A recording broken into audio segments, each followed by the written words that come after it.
Hey artists, it's Miss Finan speaking, and third graders are going to be coloring their pumpkins today. So as you can see, I have my table set up. I have my water that's halfway filled.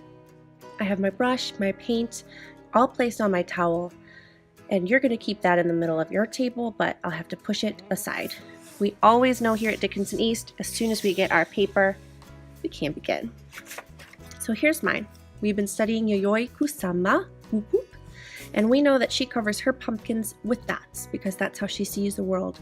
Here at Dickinson East, we're free to cover our pumpkin with whatever kind of patterns we felt like.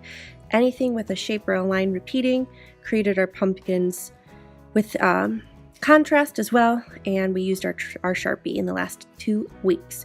So I'm ready to paint. Now, you might approach it where you are trying to fill in each color in every single dot, but we're going to go for a more abstract approach.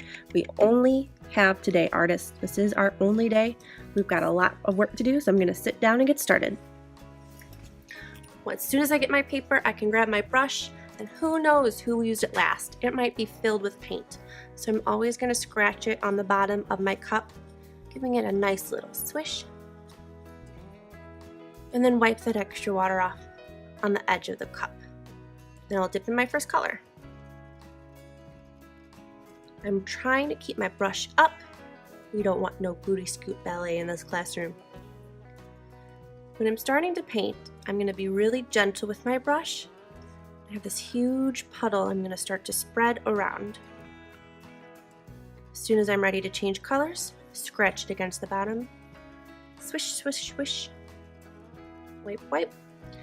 I recommend going in the color order. So if I used blue, go to the next one, green.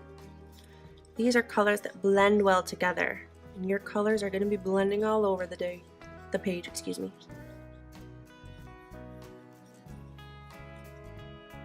All right, yellow is up next. It's looking pretty good. I'm going to speed through the rest of this video, and I'll check in with you at the end.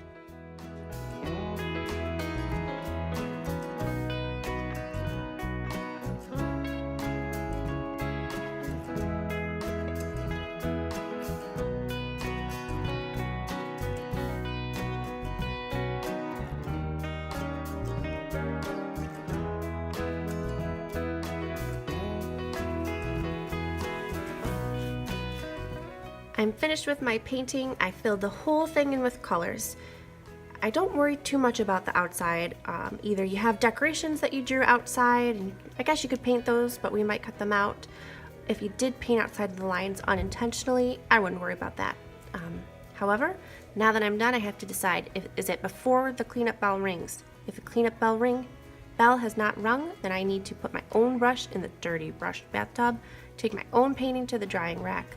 Otherwise, if the cleanup bell did ring, I still have to take my painting away, but then I have to check in whichever job it is that I have for the day, or 2 jobs.